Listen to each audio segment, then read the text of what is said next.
This episode of Horror Movie Talk brought to you by your wife's moisturizer. You're a man, so you don't care about soft skin, but you also want to do unspeakable things with those sandpaper-textured hands. Well, look no further than your wife's moisturizer. 2 quick splurts is all that you need to send yourself to Pleasure Town, followed by a quick jaunt through Shame County, ending with your arrival at Disgusted Resolve City. Yes, your hands and unspeakable regions will never be softer or smell more like lavender than after you use your wife's moisturizer. And now, from the same people that brought you your wife's moisturizer, try your wife's nearest sock for when you gotta put something somewhere. Hello and welcome to Horror Movie Talk, an opinionated and accidentally funny horror movie review show. Your panel of expert hosts each week are Dr. Bryce Hanson, who holds a Ph.B.U. in spookology, and adjunct Professor David Day, the foremost expert on scare no-nos. New theatrical releases always get priority, but we also review older horror movies, both good and horrible. I'm Bryce Hanson! And I'm David Day. Man, I always need to put something somewhere, it seems. Yeah. Welcome to Horror Movie Talk. Before we get started, I want to tell you about this great website called horrormovietalk.com. Dude, tell me more. It features past episodes of your favorite podcast, Horror Movie Talk, as well as links to social media and blogs on horror movie topics. Yeah, it's true. It's true. Also, it has some links up at the top where you can help us out a whole bunch, but we'll get into that later. Yeah. We should do this episode high energy like other podcasts. Okay, let's do it. Let's do it. So we got everybody. If you're new to Horror Movie Talk, we post every Wednesday. So subscribe and smash that rating button. Ring that bell. Slap that 5-star rating. Also, if you love the podcast, check out Positivicast from David Day, another podcast about positivity. Today we got a great show. David, what do you think? We got a great show today? We got the best show. Today we'll be talking about Tusk. the seemingly made-for-TV movie, Tusk. We'll be giving a brief review and our score for the movie. We score on a scale of 1 to 10, 1 being a miserable dredge that makes you angry, 5 being average film that hits all the expected marks, and 10 being so good it transcends genre boundaries. Whoa, what are those? I don't know. Those are big words. After we give our score, we'll get into spoilers and take a deeper dive into what we liked and hated about the movie. My takeaway on this is that your impression of professional radio hosts are they talk so quickly that they're nearly incomprehensible. Oh. You're just like, oh my God, there's words coming at me so quickly. Most radio personalities probably enunciate. That's where they've got me. So, take a deeper dive into what we liked and hated about every film. Later, we'll be doing taglines. Choked on my coffee. We'll be doing taglines and horror movie news. Oh God, how do those other podcasts that like are super high energy and it's just one person talking after the other over? I just started listening to Last Podcast on the Left because they have like this series on the Mormon religion, and it's just like backed. I don't know if it's the editing or they're just like each just waiting to spring on each other after someone finishes a sentence. Yeah. I mean, it's a strange thing. It's like what you grew up listening to, right? Which is like, for me, it's Stern and Opie and Anthony, and neither of those and then Adam Carolla, and none of those formats were ever like jump on you. Yeah. Somehow like there's like a couple different echelons of radio. And the echelon right below the one that I like, which is, just a talk variety hour kind of thing, is, a professional DJ. Right. Or just like a morning zoo. Yeah. Or morning zoo. Exactly. Where it's just like, good Lord, are you insane? And the answer is kind of, yeah. Yeah. Anyways, we'll have to do, that's, we'll have to build up endurance. I think that's as far as I can go today. I mean, my sphincter's a little wobbly after. It's alarming having you. And you haven't even talked.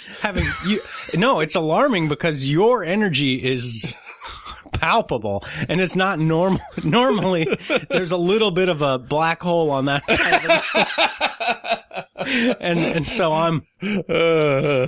right now I'm a little overwhelmed. Okay. So let's get into the movie. I just want to, my levels are fine. So after multiple patrons and listeners requested, we sat down and watched Tusk. Yes, we did. It's available for free, streaming on Netflix, and we regret our decision. What the fuck is the matter with you people? Like, you think we aren't going to go hard in the paint on you? We will. We'll wage war. All right, here's the trailer. Always do sober what you do drunk. That'll teach you to keep your mouth shut. Hemingway said that. Yes, he did. And he said it to me. I don't want you to go to Canada tomorrow. It's for the podcast. It's what I do. I travel around and I interview weird or interesting people. So look out, you crazy Canucks! Wandering Wallace takes a raunchy road trip up to the Great White North. Hello. I'm an old man who has enjoyed a long and storied life at sea. And after eons of oceanic adventure, I know I do not wish to spend my remaining years alone when I have such stories to share. How far is Bifrost from here? It's about 2 hours from here. It's about 2 hours away. I hate American guys. Good evening. It's nice to meet you. Could I interest you in some tea? So what happened after the boat sank? I was alone, and then something very swift and frightening moved by me. A walrus saved your life? The walrus is far more evolved than any man I've heard of. Present company included. Thank you. You're welcome. Would you?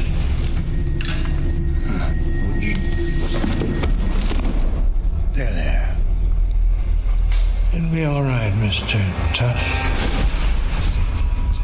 He hasn't called me in 3 days. I'm worried.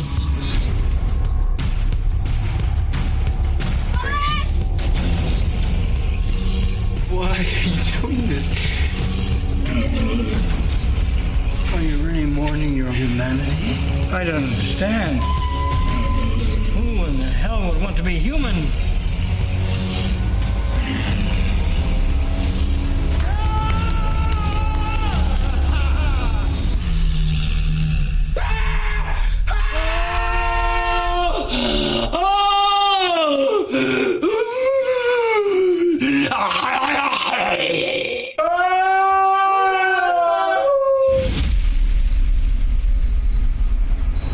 I'm so scared.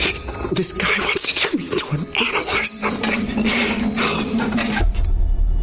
I don't want to die in Canada. Yeah, watching that trailer reminded me why I wanted to see the movie, because the trailer is actually pretty great. It looks like a very promising movie because it doesn't show you. Oh man, so this is a hit piece. Yeah. This podcast right now, if you're a huge fan of Tusk, well, first of all, I don't know if we can be friends.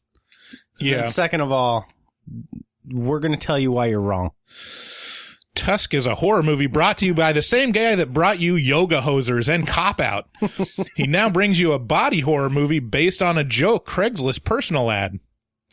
Justin Long plays Wallace Brighton, who runs a podcast with friend Teddy Kraft, played by Haley Joel Osment. You remember him, right? Their podcast is mostly based off of making fun of internet cringe videos, and as such, Wallace flies to Canada to interview this movie universe's equivalent of the Star Wars kid. Mm-hmm. When Wallace arrives, he finds out hilariously that his interviewee has killed himself. Desperate to find material for their upcoming episode, Wallace discovers a bizarre personal ad in the bathroom stall of a bar, which is normally like a really good idea to respond to personal ads inside shady bars. Yeah, no, but this didn't work out too great for him. He goes to meet an enigmatic retired seaman named Howard Howe. Seaman. Wait, we're no better than the movie now. played by Michael Parks. Mr. Howard tells tale of his adventures at sea and of a particular shipwreck where he was miraculously saved by a passing walrus. Before long, Wallace finds himself drugged and captive to Howard's twisted plot to recreate his walrus savior at Wallace's expense. Sound interesting? It's not. I'm so irritated. I'm so fucking irritated right now. The fact that he named him Wallace, like, that just, it says everything you need to know right there. What should his name be? Well, we're going to turn him into a walrus, so we should probably name him Wallace. At the very least, it should have been the last name. Should have been like Robert Wallace. Tusk is what you get when you make a movie based on a joke. The premise is entertaining enough for a fake trailer, but not a feature-length film, and definitely not when Kevin Smith is at the helm. I was expecting a lot more, but the commitment and budget wasn't there to pull off an intense and twisted body horror tale. The film was shot in 15 days with $3 million, and it somehow feels more rushed and cheaper than that. I'll give him credit. 15 days is pretty quick. 15 days is very, very quick. It's impressive the talent that he was able to pull in, I assume just with his name. Yeah. But man, I'd be surprised if he was able to do it again. This is a one and done kind of thing, because anybody who catches wind of this. Well, he already pulled in Michael Parks for Red State, and he basically said that he wouldn't make this film unless Michael Parks played Howard. And then Johnny Depp somehow got in this. The thing I found out is that those clerks in the Minute Mart, the Canadian Minute Mart, were Kevin Smith's daughter and Johnny Depp's daughter. So I wonder how much it's like Johnny Depp wanting to do something with his daughter or something. Yeah, I don't know. Are you going to get to the fact that this is part of a light trilogy? Not really. I mean, yeah. So it's kind of like a Canadian trilogy, and I can't imagine how unspeakably unfunny the other ones are. But there's Yoga Hosers, there's Tusk, and then there's Moose Tooth or something like that. Something to be released. Yeah, there's like Moose Jaw or something with moose. Yeah, okay. Because Canada.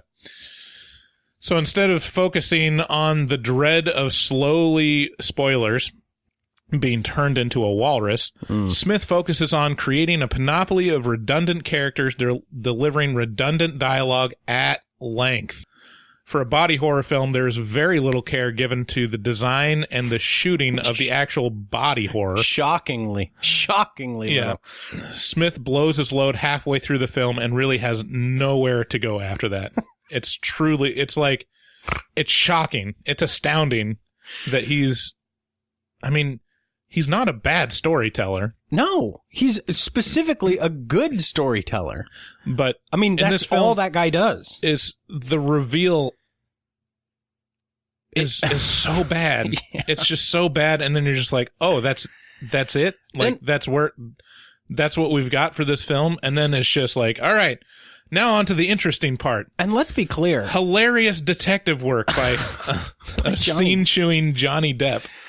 And let's be clear, I was excited about this movie. Like, I was like, yeah, Tusk, let's go. Yeah, I've wanted to see this one for a while. It's one of those that you're like, I've heard about it. Like, everybody's been like, but have you seen that? Yeah, I'm really curious about it. See, that's the thing.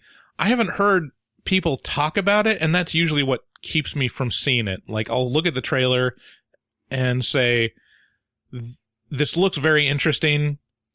I'm putting that on my queue. But the thing that tips me over the edge to actually watching it is if someone mentions it in a good light. And I don't think I've ever heard anyone rave about the film or say that it was actually worth watching. But now that we have a horror movie podcast, everyone wants to submit our time and brains to the stuff that... Well, there's a few things going on there, right? Like, okay, first of all, there's a few reasons why I think people referred us to this movie. And I would like to point out that no one has referred it to me going, you'll love it. They've just been like, they want to hear what we say. Can you please watch this? And then they slap it down on the table and slide it across to us, and their eyes have some sort of weird fucked up fire behind them. And we're like, okay. But so, and then also, this is a movie about podcasters. All right. So now we're getting a little meta with the people suggesting, right, hey, you should watch this horror movie about podcasters, you horror movie podcast hosts. And so now we're in too deep, and oh man,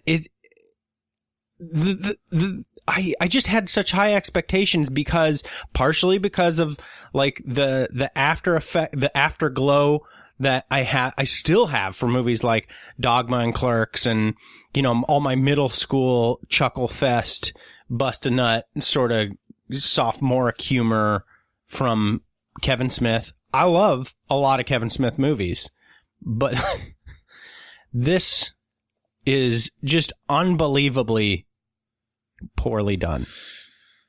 Yeah, it is not in his wheelhouse. Let's just say that. Yeah. He should be ashamed. And even more recent ones that have been better, not great, but actually interesting at the very least. So Red State was pretty good. That one with Mallrats? No, not Mallrats. What's the other one? There's Red State and the one just the guy who was pissed off at rude people. Yeah, I don't know. I can't remember what that one's called. Anyways, like Kevin Smith is hit or miss in my mind. Sometimes he tries to overstep his boundaries and try to be a little more ambitious than he has the capacity for. And this is definitely one of those. Yes, this is pretty clear. Like, I kept coming back to the saying, oh, he's trying to be a Quentin Tarantino in this. Right. Like, he's trying to write dialogue, like pithy dialogue, but he has no idea what that looks like. He just has no idea. He just can't. Yeah, that's my first point when we get into the spoilers. But let's talk about our score for the movie. So with all that being said, this was, see, I was rested for this. Like, normally if I give like a really low score, it's because like I just wasn't paying attention because I was so tired. But this one, I put down a 3 and then I changed it to a 2 because I'm like, what was, I didn't laugh at all in this movie. I might have laughed once unintentionally for an unintentional, like, funny thing. Just like, what are you doing? Like, what the fuck? Not like, wow, that's shocking or that's over the top. It's just like, wow, that's really inept. But for the most part, I just got angry that the dialogue was so redundant and so repetitive, and it was really bad. It was bad. Now, there's a little bit of a letdown factor to this, right? This is not, That's true. This is not a terrible, terrible, terrible movie. I understood what was happening at any given point, right? So it makes sense insofar as what it's trying to make sense at. It's just a slapdash movie put together by a notable filmmaker. Yeah. And a notable filmmaker who has a lot of feels from my childhood attached to him and a lot of expectation from me. So in that regard, it's not a normal 2, but I wouldn't say you're wrong because with great power comes great responsibility, Kevin Smith. You should know this, comic book enthusiast / writer. And I know DC's more your thing, but you know, you can take a little card out of Spider-Man's book. Thank you. So, yeah, I don't have a strong opinion on this, which is probably more damning than anything. It's like, I don't give a shit what we rate this. It's definitely a 3. Definitely a 3. Yeah. Like, it's just a letdown. Yeah, I think the thing that pushed me over the edge from a 3 to a 2 is, the dialogue is truly like boring. It's so garbage. The pacing is so bad. It very bad. And then it utterly fails at the genre of body horror. Oh. Like it just does a very, very bad job. Falls flat on its face. It didn't even... The idea that this is body horror is absurd. It's body horror in husk. Like, that's the husk that this comes out in. Right. But then it doesn't do anything with the body horror genre. There is no... Oh, man. I mean, I think about it, it's not like he didn't try and that there's not, like, the elements that are you would expect to be there, but they're just pulled off so bad. Yeah. Like, the transition just happens way too quick. And too quick. No, there's no meat on those bones Yeah. on that transition from like, all right, now it's happening. Your metamorphosis, supposed to be the culmination of the whole movie. All the interesting it's done. There it is. Good. It's done. Look. All right. Okay, throw that sock away. Yeah. Yeah, he focuses so much time and energy on dialogue. On like jokey, like tired, stereotypical jokes. And Jason Mewes isn't even in it. Yeah. like if you're gonna do that, at least have somebody who's strange and interesting to watch do it. I don't know. Yeah. You don't think Johnny Depp is strange and interesting? It's not that I don't think Johnny Depp is strange and interesting. No, I don't think Johnny Depp is strange and interesting. Actually, now that you mention it. Okay, so let's move on to spoilers.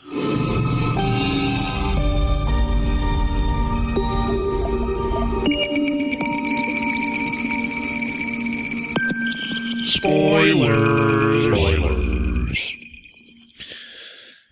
All right, so we've already talked about it, but there was one observation that I made about Kevin Smith's dialogue style.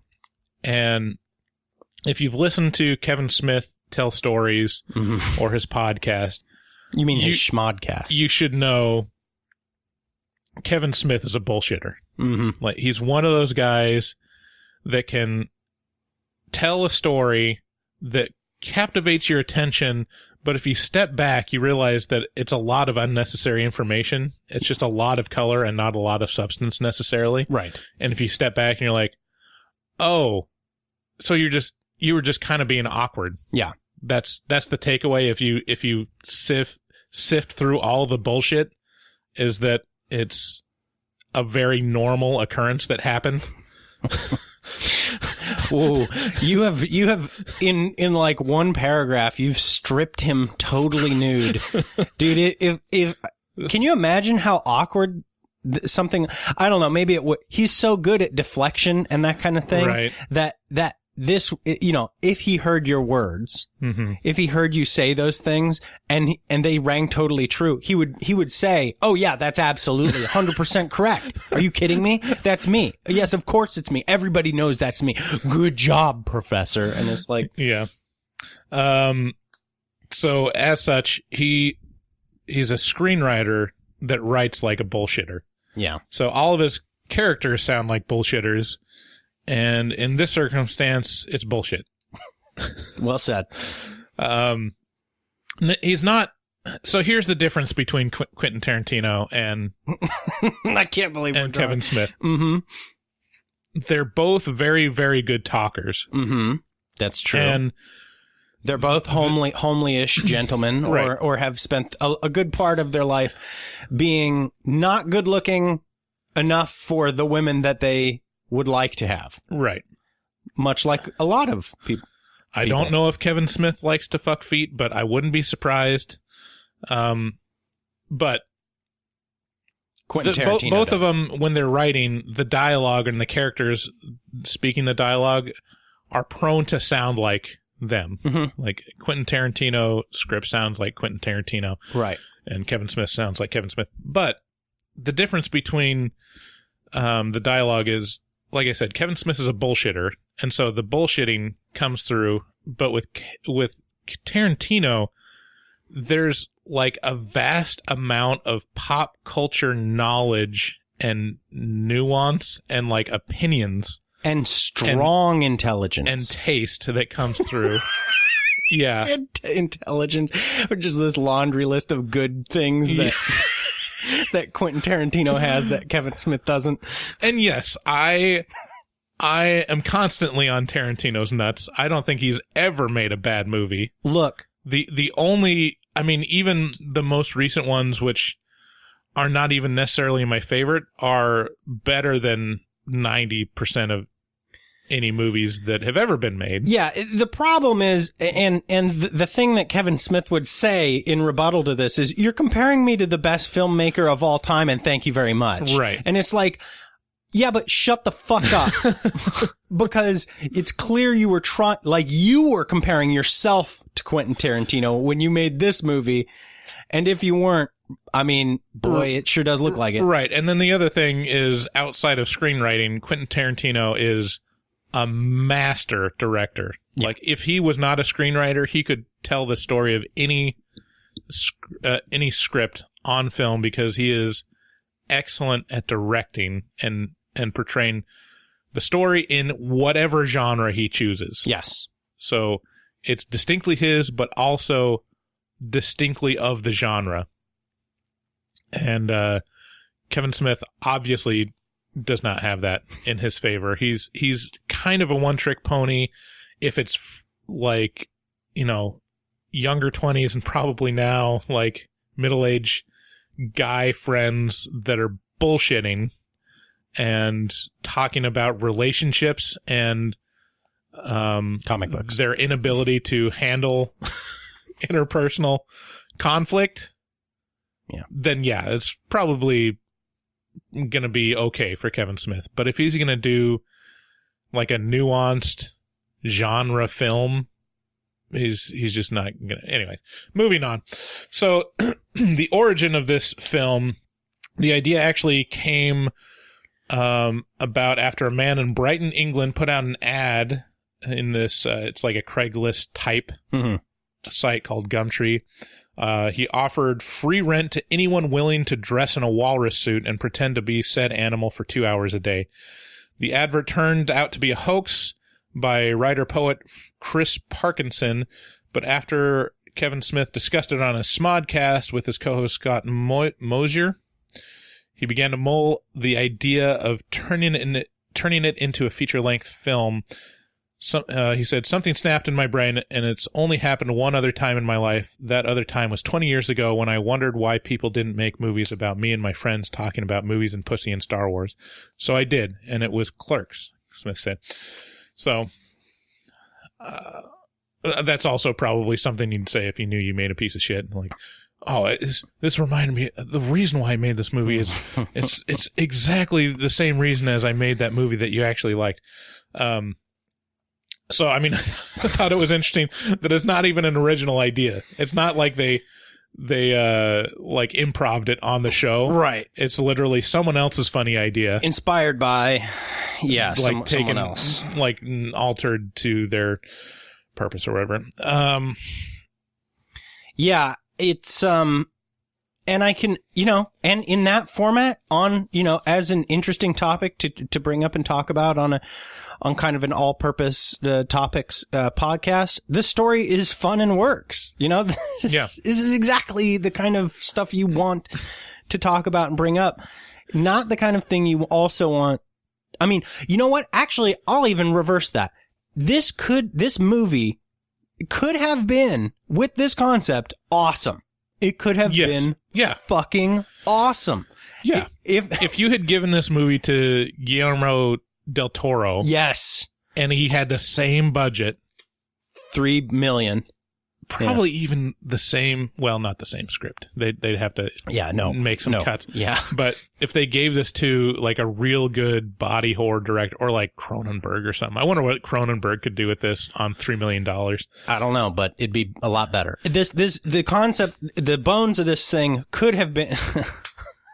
The bones of this thing could have been great. You could have had a really crazy, cool story. But in effect, there was a lot of blubber. There's a lot of fat on the bone. Okay. So before going very much further, it should be said Michael Parks is the best part of this film. Oh, hell yeah. He's great in anything he's in.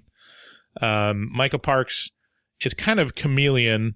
You don't really recognize him that much. The part that I was astounded at, and I was a huge fan of him ever since Kill Bill, because in Kill Bill he played two characters, and one in each film. The first one, he was the sheriff that discovers the bride. Fantastic character actor. Yeah. And then in the second one, he's the Honduran drug lord pimp. Yeah. And they're so different, and he was able to portray each character so well that I had no idea that it was the same actor until the commentary. Yeah, he and that Honduran pimp, the cigar sucking, kind of lazy blinking, took place he was that same character in this movie. Basically, he was not far from it. He got a lot of the same affect. I got a lot of the same feel. Huh, that's interesting that you'd say that. I didn't see that. This one is very much yes, he's a distinguished gentleman in both of them. Yeah. He kind of sits there and smokes and ponders and tells a story and right. Yeah, it's I see it now. Yeah. So he's the best part. The worst part is the direction. It's truly terrible. and the script. Yeah. So there's arbitrary flashbacks that tell super obvious twists and just fuck with the pacing so bad. Look, that you're just what? Why though? You have to leave the action. You need to leave the tension of the one storyline of him being held captive. You have to leave it for something else. And what he chooses to leave it for is just who cares? It should. There's sometimes there's kind of a template that you can use for these genres. You have someone's held captive, something bad is happening, and then the B storyline is the people that love them notice that they're gone and are trying to find out where they are. Yeah, that's a very tried and true template, and sometimes you should just do that. Would you mind if so far we've just been ripping this thing apart, but we haven't really given the basics of what happened in the movie. Would you mind if I ran it down real quick? Yeah, I mean it's pretty basic. You go ahead. Yeah. Yeah, so this podcast, they send one of the two guys. Who's the guy that they sent? What's his Wallace, but what's his actual name as a actor? Oh, Justin Long. Justin Long, thank you. You would recognize Justin Long. He's the Mac guy. Yeah, and so they send him to the Great White North to interview a viral video sensation who, once he got there, it is revealed this kid killed himself. So now Justin Long has to find some other interesting story to talk about. So when he's in the bar up in Canada, you realize that I've said all this in the synopsis, right? Oh, you did? Yes. I'm sorry. I was thinking about how horrible this movie was. So the part that I haven't covered is when he gets there. He gets there. Michael Parks' character tells this story and is kind of super interesting guy, and Justin Long's character, the podcaster, is I can totally use this as an interview. He gives him some tea. And then as he's telling him this story about being saved by this walrus and how important it was in his life, Justin Long faints. Yeah. Clearly, the whole time, it's just very obvious that the tea is drugged. Yeah. It's here is some tea. And Justin Long is like, I love tea. This tastes really weird. What's in this? Drugs. So, and then he wakes up, and very quickly you realize that, well, I mean, right as Justin Long's character faints, and it's even in the trailer, Howard Howe, the character that Michael Parks plays, says, go to sleep, Mr. Tusk. And so that's the name of the walrus that saved him. And so it's pretty obvious that he's got a thing for walruses. Very quickly, he's got a thing for walruses, and he spends no time in just saying, oh, he's going to turn Justin Long into a walrus. Right. That's the premise of this film. And I think pretty much everyone that knows about this film knows that's what it's about. Yes. There's a very thin veil of like, why am I here? Why did you amputate my leg? And he's like, oh, a spider bit ya. It was a brown recluse, also known as a hobo spider, and it bit ya. And I had to have your leg amputated. Hey, you're under some heavy sedation. And then he wakes up again and he's a walrus. It's just like, okay, like, and that's literally the movie. Like, we could stop with and then his friends find him. And he's made a full metamorphosis into, there's not even a slow, there's like maybe 2 scenes, but really, so then there is there's like a 40-minute long dialogue with Johnny Depp, who's a detective who's hot on the trail, French-Canadian detective, who's hot on the trail of this serial killer who mutilates but never sexually touches, which I don't know why that's interesting. That's anti-interesting. Right. He never ever sexually gets in. So, it's not even like, it doesn't play at all with the body horror. It's not which is also kind of a missed opportunity in my opinion. Yes. They make a big deal. Okay, this is like a sidestep, but they make this big deal about showing the walrus's penis bone. Yeah. On the mantle and talking about like, penis bone, penises, am I right? And they make this big deal out of Mr. Howard's character getting just horribly abused when he was younger. And so you'd think there'd be like some kind of weird deviant sexual thing. Like, nah, that's just so a stupid walrus suit, and then they fight. Which, so like, so the main points of like body horror are he faints, he wakes up, his leg's amputated, and he's like, what the fuck? And Mr. Howard's like, it's just a spider. And he faints, he gets drugged again, and he takes his other leg and kind of sews his arms together.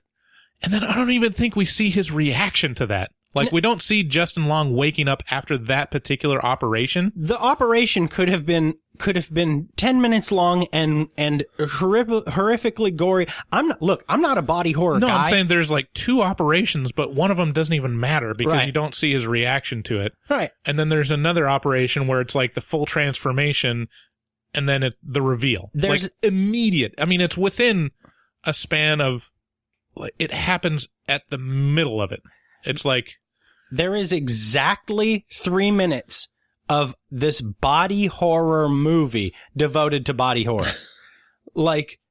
And it's an hour and 40 minutes long. Yeah. And there is, I don't know if that's the exact time, but that's what it feels like. No, it is. It's at like an hour 42. No, the amount of time they spend on the body horror. Yeah. It feels so insignificant to the amount of time. Yeah. And look, I'm not a body horror guy. I don't like it. I'm just saying, if you're trying for that, just go for it.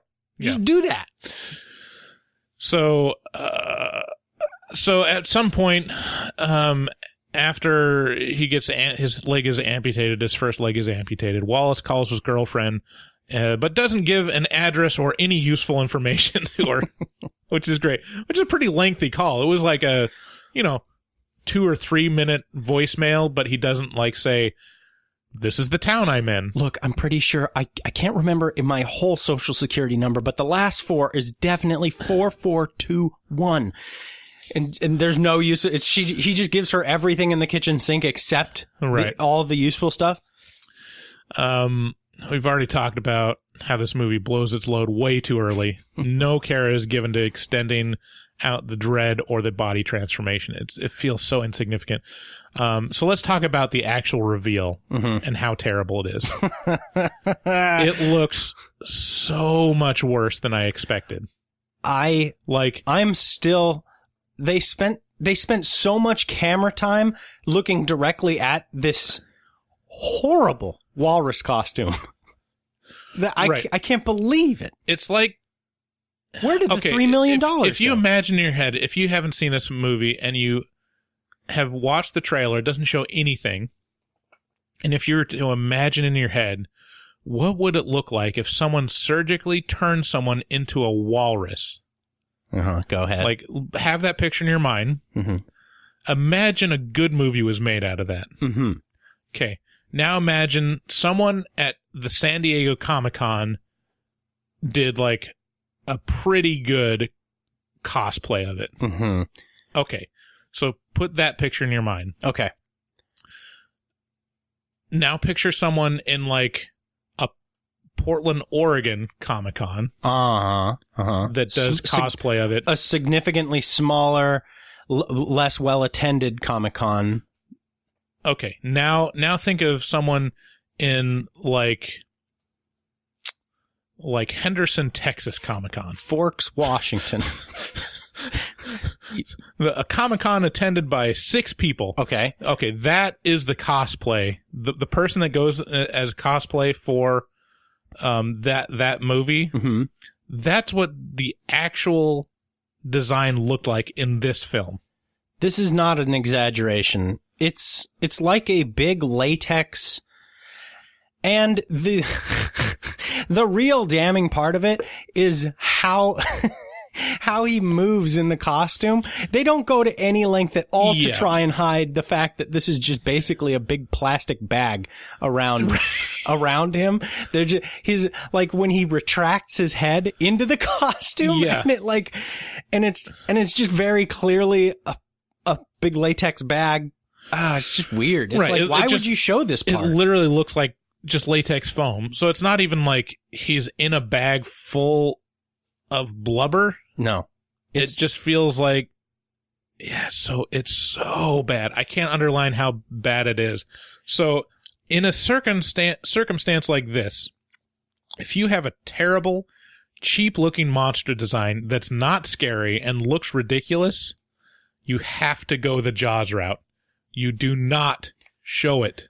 You show it in flashes. Right. You show, like, the after effects of its presence. Yeah. You show all these things. Fleeting but disturbing imagery. He tries to do that leading up to it, but even that isn't super effective because the design is so bad that it looks fake. Yeah. This is the other one. Okay. This is the better analogy. Get rid of all the Comic-Con cosplay stuff. All right. The costume looks like it's from a Conan O'Brien sketch. There we go. That's their what it is. prop guys made a walrus costume. Yes. On like late night Conan O'Brien. Right. Like early Conan O'Brien. With, back when, what was that, Pimp Bot 3000? Yeah. Or like the masturbating bear. So this is like Minty, the candy cane that fell on the ground level. That Scotch tape is involved. Yeah. Yeah. Anyways, and he just does not know how to shoot it or make it interesting at all. It's just like, nope, there it is. Isn't that scary?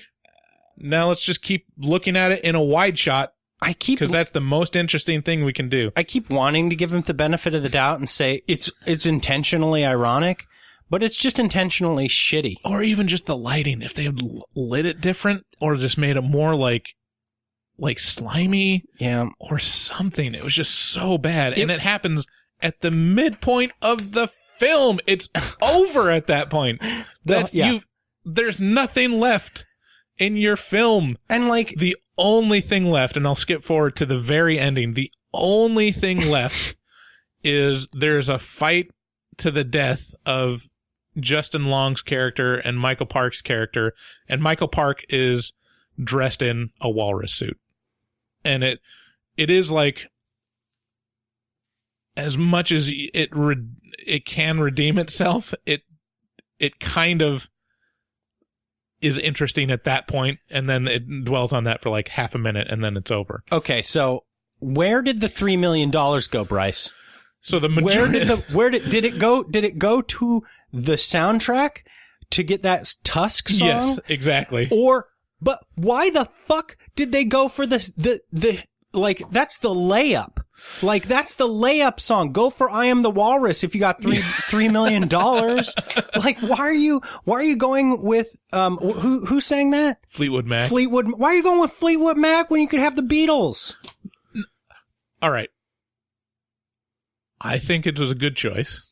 That's a great choice for this movie. It's because it's a B-side. But yeah, Kevin Smith even said himself that like most of the budget was spent on licensing that.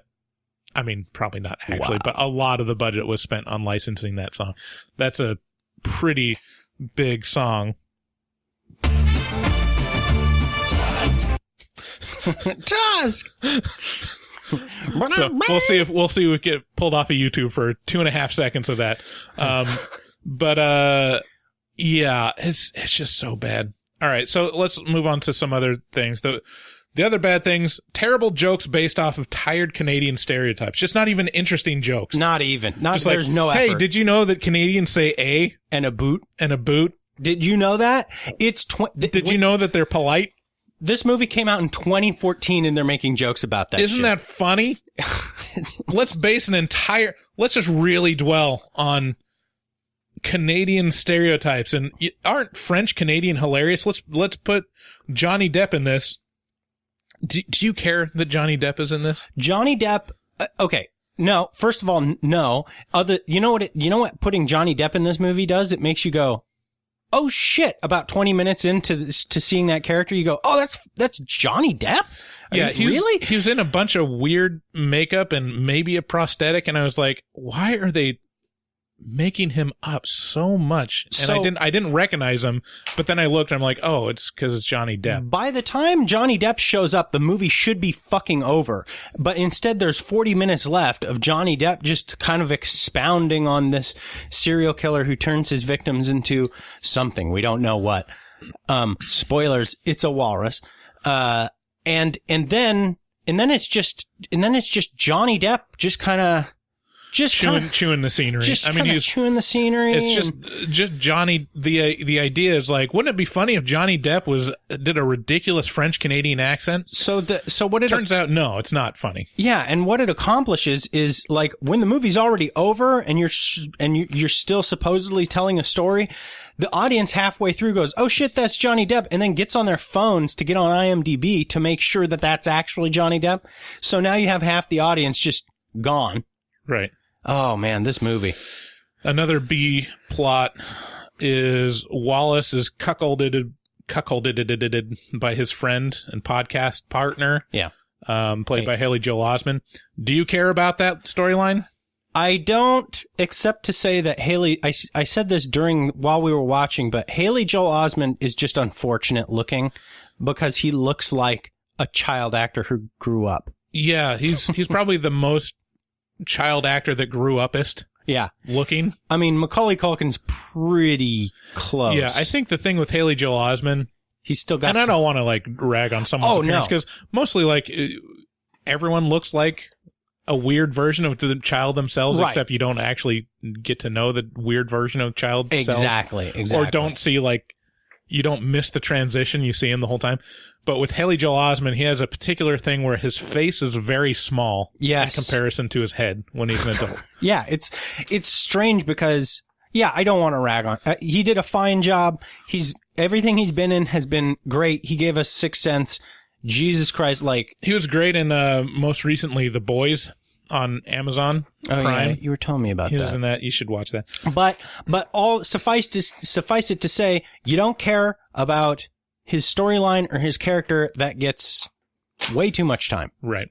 Talked about this briefly. Howard Howe was abused as a child by a community of pedophiles. And it feels like it's what Smith is using as a reason for why he's insane. Here's the clip from the movie.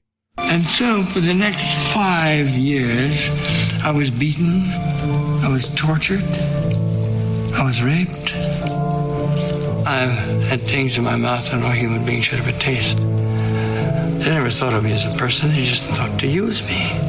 And use me they did. Priests, politicians, all pederasts, even the nurses and nuns and night watchmen, all of them witches, all are there to satisfy their most base physical and financial desires through the rectum and lips of a child. Like, I get it. You grew up Catholic and you had a hard time because, and I mean, my heart goes out to anyone who was abused as a child, like 100%. Right. Don't, like, and the whole point of this movie, like the through line on this movie is, like, why would you want to be a person? It would be better to be just something as inane as a walrus. Right. But, boy, man, you could do you could do a lot more footwork. Yeah. It feels a lot, it feels pretty cheap using that as like a plot point, but not actually like attaching it to anything other than just people are bad. Yeah. And again, like, my heart goes out to Kevin Smith. Like, I'm sorry for what happened to you, legitimately, but this was a bad way to do it. Yeah. The scene with Johnny Depp and Michael Parks is probably one of the most interesting parts of the movie, but I'm not going to say it's good. It's meta interesting because they're two actors just absolutely chewing the scenery. It's Johnny Depp doing a ridiculous French Canadian accent. That's right. And Michael Parks doing like let's say touched. Yeah, he was a bit Southern touched. American type accent. Yeah. Here's a clip of that just to give you a taste. Did I have it? Here it is. Good afternoon to you, sir. I am Guy Lapointe, Sûreté du Québec. Oh, did you come here about the spider? Did you come here about the spider?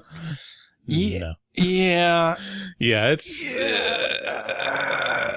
all right, so this movie is basically a much worse version of the Human Centipede. You brought this up while we were watching it.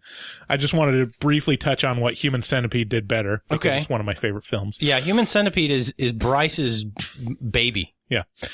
So Human Centipede drew out the explanation of what the doc was going to do to the people. So part of like these body horror movies, especially with a insane scientist, the dread is the insane scientist explaining exactly what he's going to do to you and why.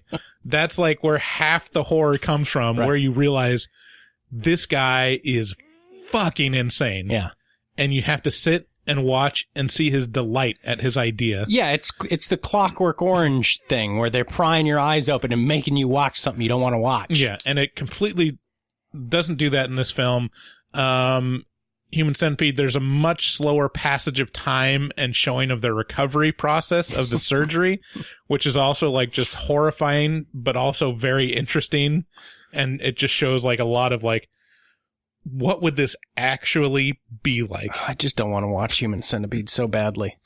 And then the tone, this is where like, just why it's such a glorious film. The tone, I was trying to write down what the tone of Human Centipede is, and it's so difficult to say exactly what it is. I imagine it's like hell on earth. It's played so straight and committed. It's so committed. But somehow still over the top, but it's not like hacky. Uh-huh. It's over the top in how much it's playing it straight. Right. It's like Saw if Saw took itself even more seriously. Yeah. So it just underlines the ridiculousness of the premise. And it feels like it grounds this horrible idea and this ridiculous premise in reality, which makes it horrifying. And it really focused on the horror of the protagonist situation. And Tusk, like, it just says, like, this happened, but it doesn't really dwell on what the protagonist thinks about or their actual experience. It just shows him and he's screaming. That's it. It's silly. that's all that you're shown about like his experience is that it's done and he doesn't like it. Yeah. The ending with the walrus duel to the death, it really could have been great. It was an interesting idea having Howard in like another walrus suit and try to battle to the death with their tusks. But again, fell firmly right on his face from the directing standpoint. The choreography was terrible. Like, it's literally just like if you were lying next to each other and just kind of like rolling into each other. Yeah. That's it. Like, and if you're limited by the costumes, okay, that's fine. But try to shoot it in a way that it looks like there's something happening other than that. And he just didn't. It just looked like long, like a medium shot or a wide shot of them kind of nudging each other. Yeah. And then it ends with Justin Long like tackling the guy and stabbing him with his tusks. It's just that's it. And then another ending is tacked on with the girlfriend feeding a fish to him. And this is actually, we missed it. If we had listened or if we had watched all the credits, we would have been treated to this clip from the Smodcast when they're discussing the third act. Oh, okay. We skipped all the way to the very end of the credits because it looked like there was a scene at the end, and there was. Yeah. Welcome to Smodcast. I'm Kevin Smith. I'm Scott Mosier. Oh, shit. All right, so here's the third act. He then goes and puts on his suit, made of human skins. And so you realize he's done this before. Like, I'm not the first lodger and shit like that. Gotcha. So he's in it, you're in yours, and you guys have to have one of them walrus fights, like on the beach. Where you're slamming each other. And we start saying, is man indeed a walrus at heart? Okay. You ultimately get him and fuck. But then what has to happen at the end is that once he makes that switch, he can't go back. Like the clinic for the criminally insane or something like that. Yeah. And you see, like his buddy. He's got something wrapped in a newspaper and you don't know what's going on. And then he opens. Yes. It's a fish. Oh, it's awesome. And it's like another walrus enclave, a better version of where he was, because he realized they can't reverse the process. No, they can't. He's gone, even in his head, he's gone full walrus. Yeah. And he throws him the fish, and then fucking the walrus man scurries over to it all gross and shit and starts biting at it at the ground. They play like some sad piano music. Roll credits as we pull back in this overhead and watch him fucking eating this fish off the ground. And there's a song that's just like, being tender in your heart.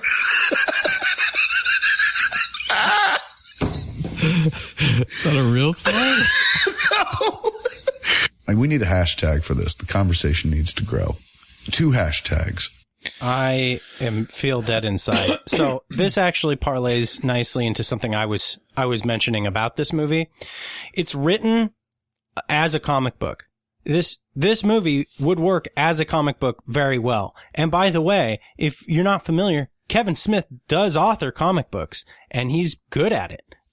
Really good at it, because of that dialogue you just heard. That all plays very well on the page, because it needs to be obvious. It needs to be expositional dialogue. It needs to be all of these things. So if you're looking for good Kevin Smith comic books, go check out, I think, he has a Green Arrow one called like Quiver or something like that. Check out that. Great shit. Not Tusk. Yeah. To me, the best possible ending would have been if they had just put them back together. If they just put the character back together. I was waiting for that too. And just had them horribly mangled and stuff.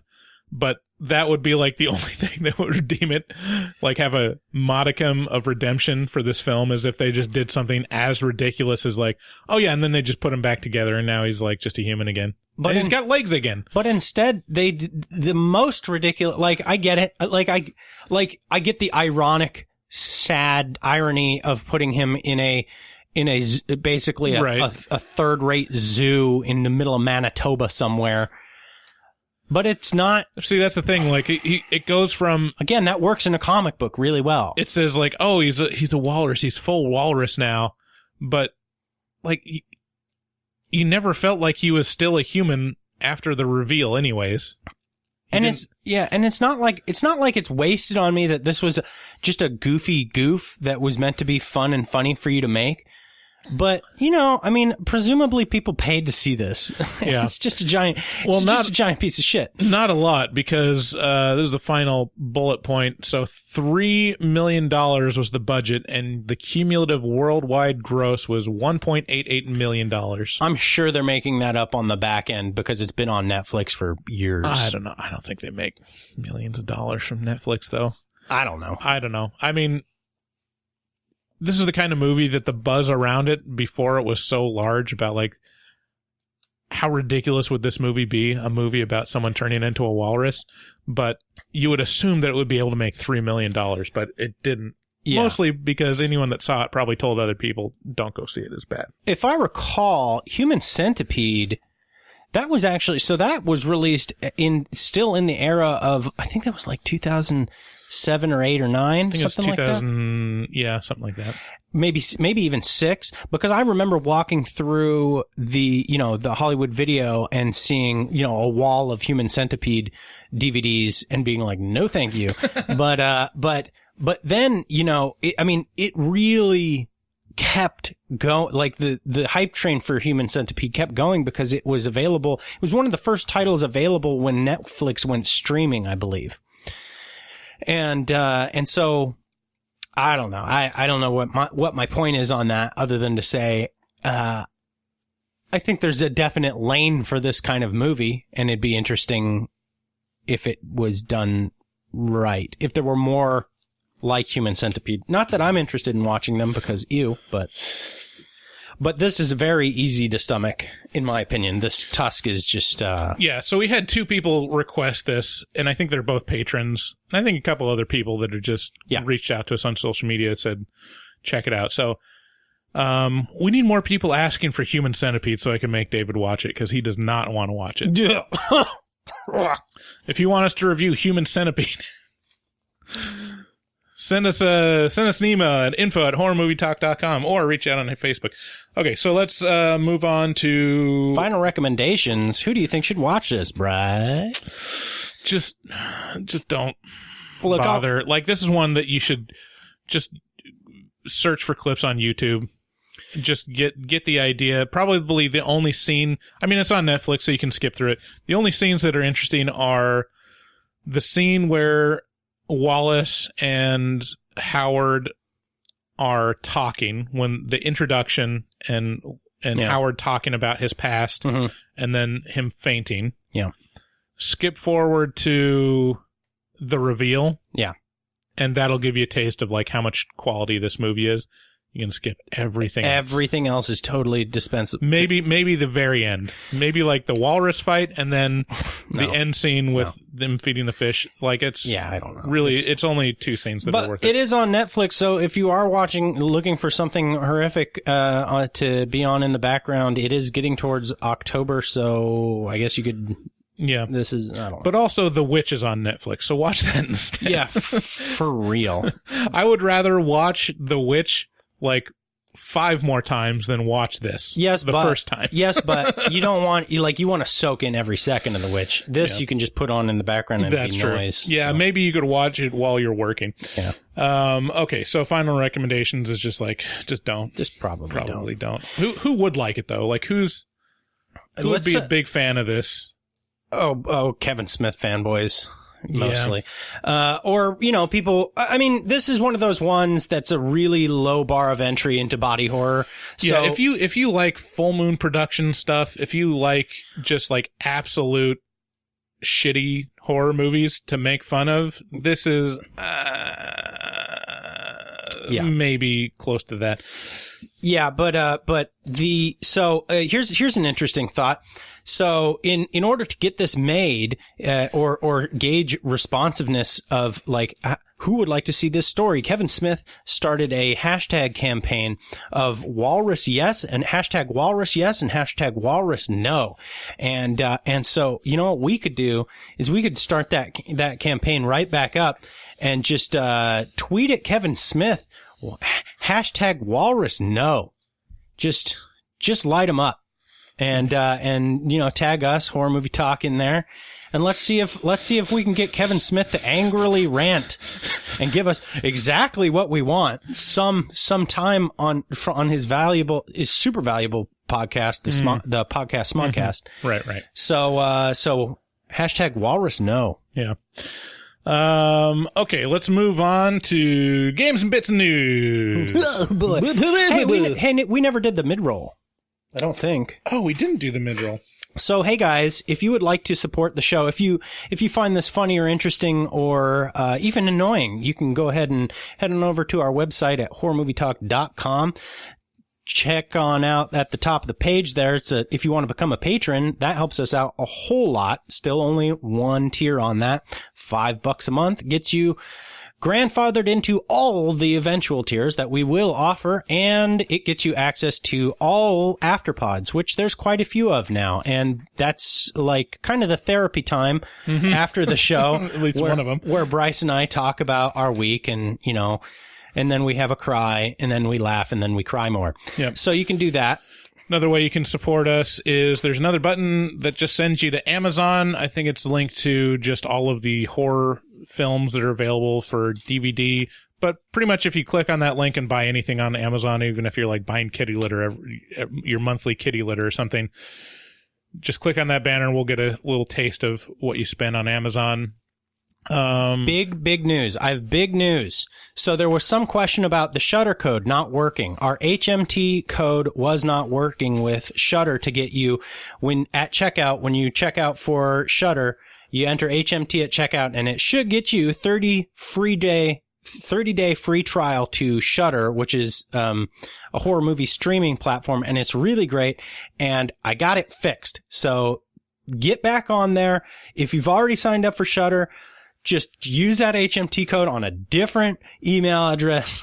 Yeah. And now we're really trying to knock it out of the park with them because they're actually going to track how we do instead of, I don't know, potentially forgetting about us like they did before. Yeah. So I know there was at least 2 people that said that they tried and it didn't work. So we just wanted to let you know that that's available again. We haven't mentioned it in the last couple episodes, but yeah, 30-day free trial on Shudder if you use code HMT at checkout. Please rush to Shudder and use it. There's I think the first 6 Nightmare on Elm Streets on Shudder for streaming right now. It's great, if you like streaming horror, it's the best way to go for sure. Finally, we've put a call out to call for writers for our blog. If you're interested in writing about horror movies, and horror movie topics, not necessarily reviews, because that's what we do in the episodes, but horror movie topics. We are accepting submissions. Reach out to us on Facebook or Twitter, and we'll be happy to see what you got, and we can give you suggestions if you can't come up with an idea. Yeah, and we've had some people reach out to us, and I'm super excited because it sounds like they are, you know, horror connoisseurs, and so they'll have some interesting content coming your way soon. All right, let's move on to the Taglines.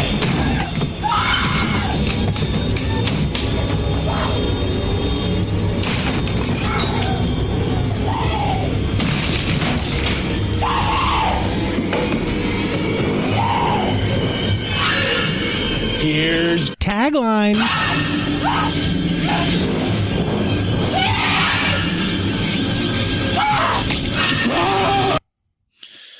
Taglines is a game where we come up with alternate taglines for the movie we're reviewing. So, I'll go first. Yeah, you go first. Actually, yeah, okay. Tusk. It takes a bite out of your time. Tusk. You've heard the saying that this cat has claws. Well, this walrus has heart. Tusk. A touching tale of a man who loves a walrus and a man who is a walrus. Tusk.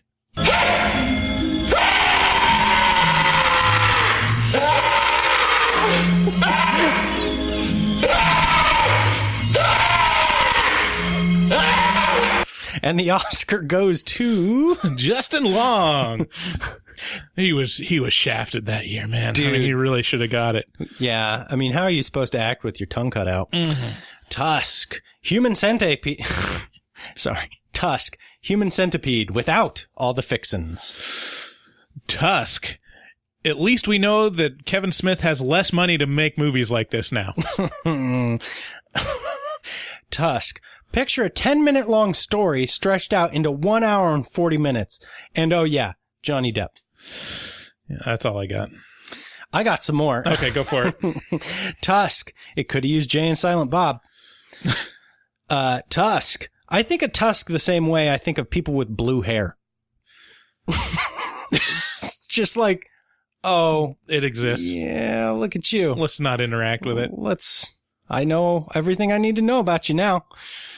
Oh, I was thinking like elderly people, blue hairs, like blue hairs. No, I'm talking about like dyed blue hair. Oh, okay. Yeah, no, Right. It's just like, oh, yeah. And you all have the same picture. We're all thinking of the same person right now. Right. I think I have one more. Yeah. You know, actually, this would have been a very interesting film if it was a Jay and Silent Bob sequel. Right. If it was Silent Bob that was turned into the walrus. Whoa, dude, look at this crazy crap that's going on over here. And then, that's just worse, Jay. And then Jay was just like observing. Yeah. Anyways. Then he really could have called him Fat Boy. Okay, last bit. Gonna talk some horror movie news. This just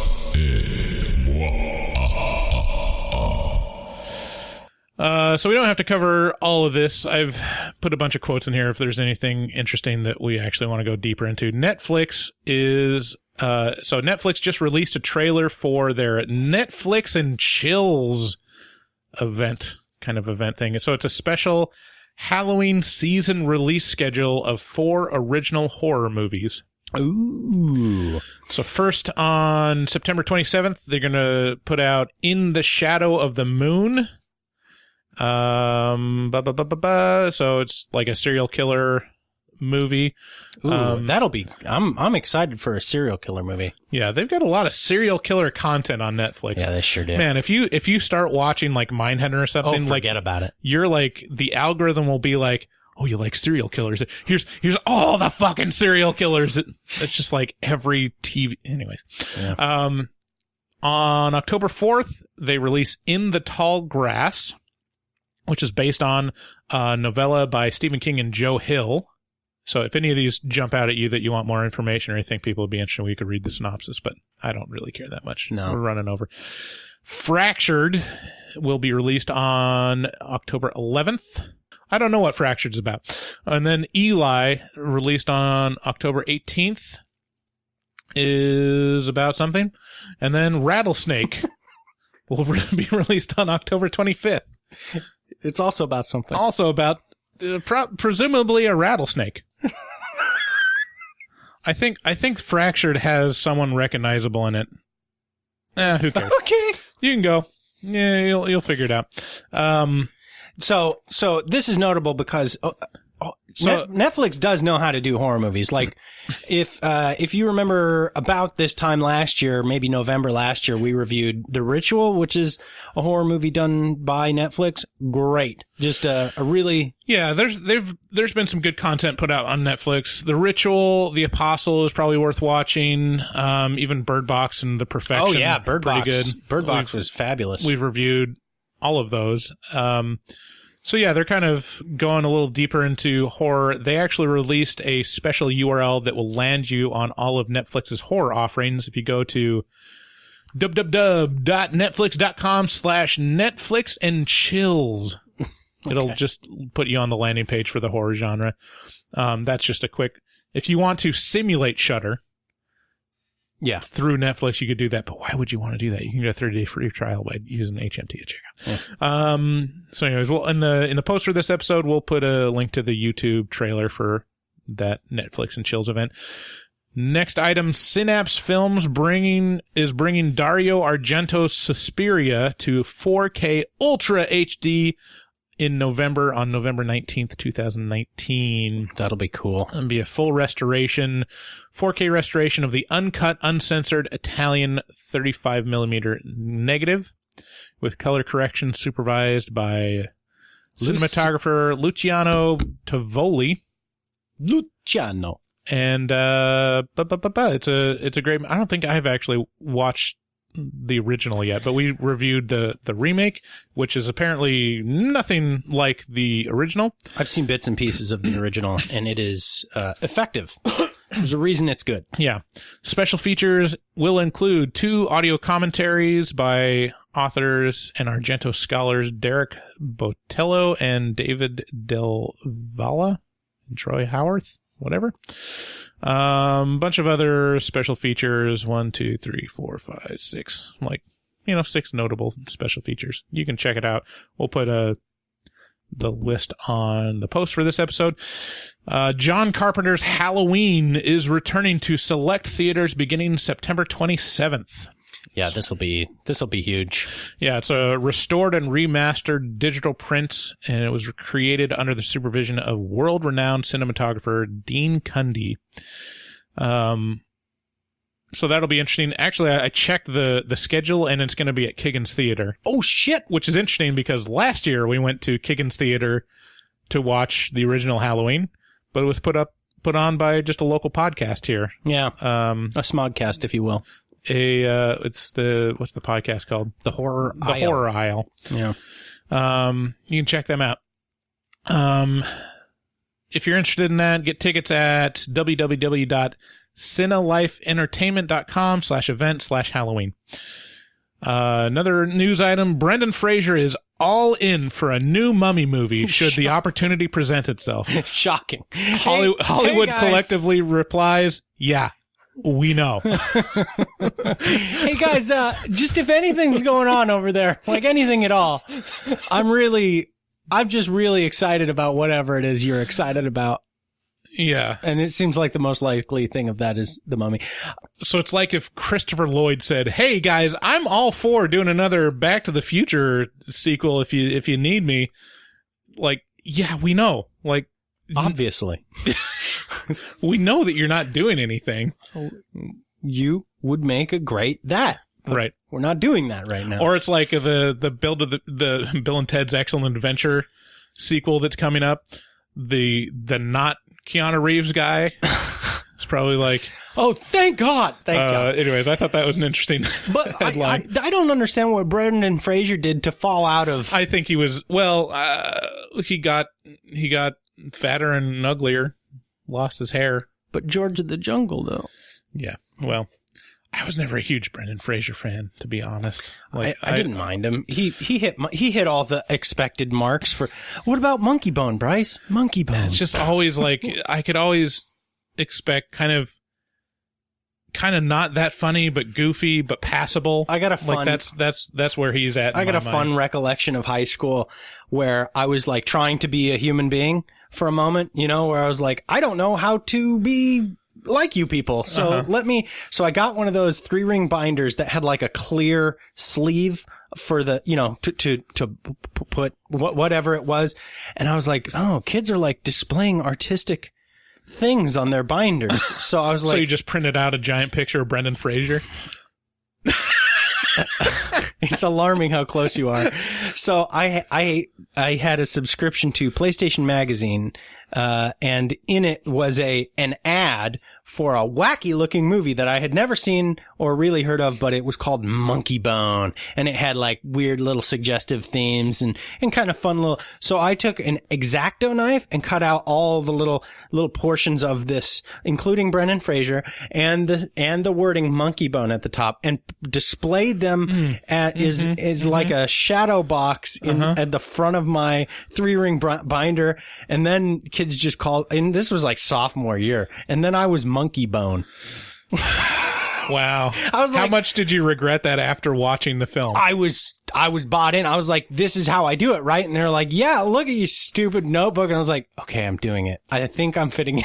So you go. I really was like, I got my niche now. I'm Monkey Bone. I'm Monkey Bone. Like that's. I didn't even like. I knew it wasn't quite like matching up with how like being artistic worked. Right. But it was the best I had. Like right. Nice. And now you have a Fair to Midland podcast. So showed all them fuckers. Who's Monkey Bone now, idiot? Speaking of Shudder, we weren't speaking of Shudder, but we've mentioned them. So Shudder released a trailer for an original film called Blood Machines. The trailer looks actually really interesting. It's kind of like it's a cosmic horror movie that looks a lot along the style of Mandy. Just lots of color, but kind of cosmic horror elements. We'll link the trailer on the post. It's a crowd-funded English-language French production that follows two space hunters who witness a mystical phenomenon when they see the ghost of a young woman crawl out of a machine they destroyed. Dude, that sounds like right up my alley. In the weird, like I love the cosmic horror. Like, that's my favorite. No release date as of yet, but go check out the trailer. It's pretty interesting. We'll have it on the post for this episode at horrormovietalk.com. Andy Muschietti details 2 deleted scenes that would be part of a potential supercut of both It movies. So I think we mentioned this on the last episode that Andy Muschietti has said that he's interested in doing a supercut where he combines both It films into one gigantic, like 6.5 hour long movie. He talks about 2 scenes. There's a scene in the 1600s that he decided not to put into the film because it was a little confusing, would touch more on the origin story of Pennywise. He also talked about a deleted scene where the celestial turtle known as Maturin, an ancient figure who appears in King's It novel, as well as the Dark Tower. So, good cuts. You know, it's interesting. Good. Actually, the Pennywise origin stuff might have been interesting, but it's interesting when you have like a 2 hour and 45 minute movie. Like what is cut? Like at some point you're like, was there anything that hit the cutting room floor other than his feet? And you know, it's interesting. Chapter 2 is getting a lot of flack right now for not being LGBT friendly. The Pennywise character. Pennywise was very homophobic. Is not, as it turns out, he's a bad guy.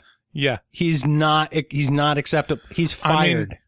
I can get on board with the eating children part, but I draw the line at homophobia.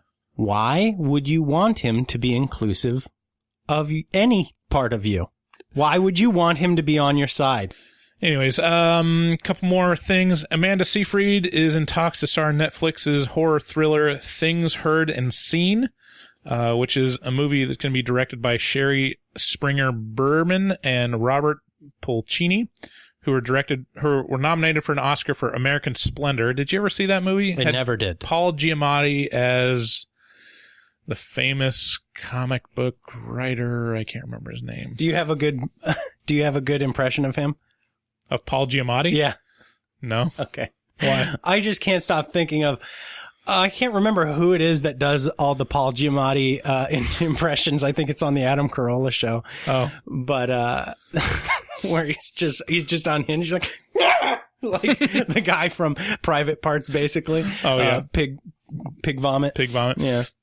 Anyways, that was a really good movie, so this might be like a pretty good movie. The story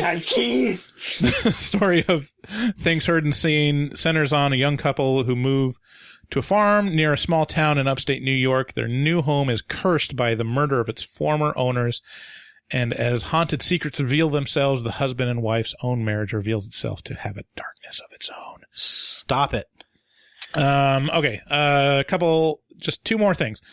And then we're going to go. Toni Collette, our favorite from Hereditary, joins the cast of Guillermo del Toro. Is it Guillermo? Am I saying it right? This is the most difficult read you've ever done. Toni Collette, our favorite from Hereditary, Guillermo del Toro. It's only hard because Bryce Hansen is reading it. He's a mealy-mouthed piece of shit.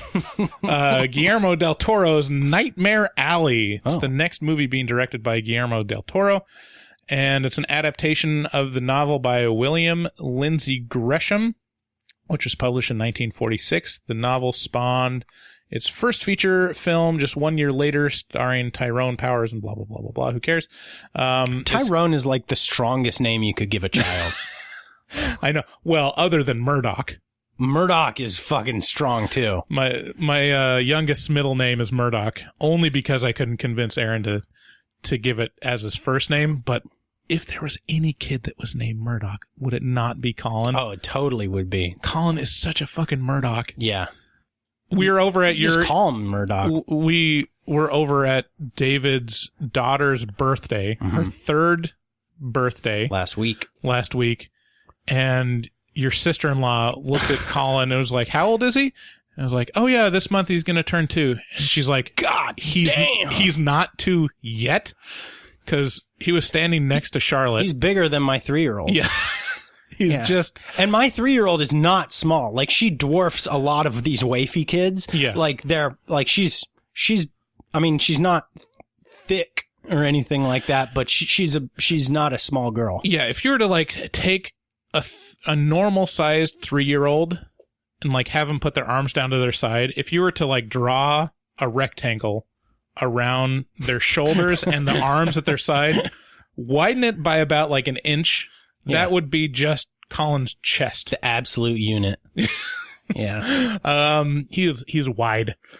So that Nightmare Alley, notable, also in the cast is Bradley Cooper, Cate Blanchett, and Rooney Mara. Damn. Sounds like a really good cast. Yeah, that's going to be huge. So that could be good. Of course, like, I don't know, Bird Box and The Perfection had a really good cast too, but they're like, meh. Dude, what are you talking about? Bird Box was huge. Do you remember the head of steam on that thing? Well, I mean, I guess I like both of those films. I like Bird Box a lot. It is a phenom. Yeah. Okay, so sadly, final note. The nail in the coffin finally dropping, huh? MoviePass shuts down, with its parent company citing failure to raise funds. On Friday, MoviePass notified remaining subscribers. Oh, you bless your heart for still subscribing to MoviePass. I'm sure they're very, very shocked at this, but they're going to shut down services effective September 14th, so it already happened as of this podcast's release. Its efforts to recapitalize MoviePass have not been successful to date. And even with MoviePass's evident demise, I read the press release. It was actually like kind of bittersweet. I kind of felt bad for them because they mentioned that they really did change the movie industry. They in effect accomplished their purpose. 1 year ago, we were subscribed to it. Yeah, it was great for like a week, and then like the shit hit the fan in terms of capitalization, and they just couldn't provide services. I think it was just kind of off and on for like actually providing the service that they promised. Yeah. But even with MoviePass's evident demise, the service has spurred theater chains, including AMC, Regal, and Cinemark, to launch their own rival subscription plans. And last month, AMC said its Stubbs A-List program, which lets subscribers see 3 movies weekly for $20 a month, had hit 900,000 subscribers. See, here's my angle. I'm going to try and get AMC on board to sponsor us, to sponsor them, to sponsor their service, because let me tell you, Bryce, AMC already sponsors this show. They own Shudder. That's true. So we got to set up some sort of hashtag Walrus yes or Horror Movie Talk yes for AMC. HMT sponsorship yes. Yeah, it would be so sweet to get some sort of deal going. Yeah, on. let's start the hashtag AMC sponsorship for HMT now yes. Don't do that. We'll think about it, and we'll get back to you with something that might actually work. Or if you work for AMC corporate, just drop them a line and tell us to contact us at Whatever. So whatever. That's our show for today. No, it is not. I would like to say thank you to a few people. Janie Borland, who gave us a stellar review on Facebook, who's like, these guys brighten my drive every time I'm going to work. I'm like, hey, Janie, thank you. Yeah, it was really nice. We really appreciate you and listening to us and the nice words that you said about us. And also, her birthday was Friday the 13th. Wow, dude, I wonder if she's still with us. I wish we had planned. It's still with us. Yeah, I mean, if you get your birthday on Friday the 13th, are you going to make it out of that? I really wished we had planned for Friday the 13th and released like a Nightmare on Elm Street episode. You mean a Friday the 13th episode? No, why would we do that? Yeah, I don't know. That's a good point. Also, I'd like to say thank you to Steve and Michael for basically just interacting with us basically constantly on Facebook. I love it. And he really latched onto the Scorpion King ad that we ran last week on the It Chapter 2. So thank you guys. If I'm missing your name, you know what? I'd like to give a shout out to somebody I think about frequently whenever I burp on the show, Dana. Dana, if you're still listening, thank you. I love you. And I think of you every time I burp, literally. Mm-hmm. Yeah, thanks especially to all our patrons on Patreon. We hope you enjoy our exclusive content. If you want to become a patron and unlock exclusive patron content, you can get access to our afterpods as well as our one-off episodes, such as our review of the It miniseries from 1990. Again, be like Janie.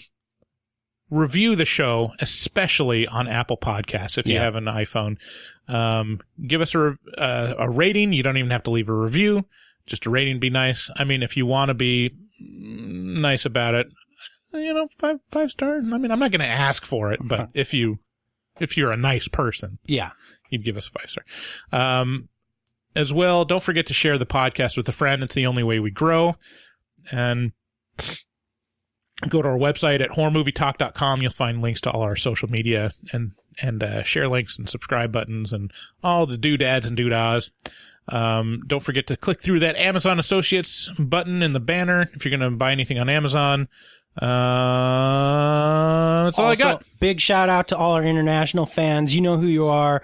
The standout is obviously Magnus out there in Sweden. Magnus the Manus. We got a lot of people listening in the UK. Got a lot of people listening in Australia. Even South America, we've gotten a couple people reach out to us. Yeah, good day, mate. Put another shrimp on the Barbie. The country of South America. The country of South. Okay. All right, guys. Have a great week. We love you. Bye. Bye.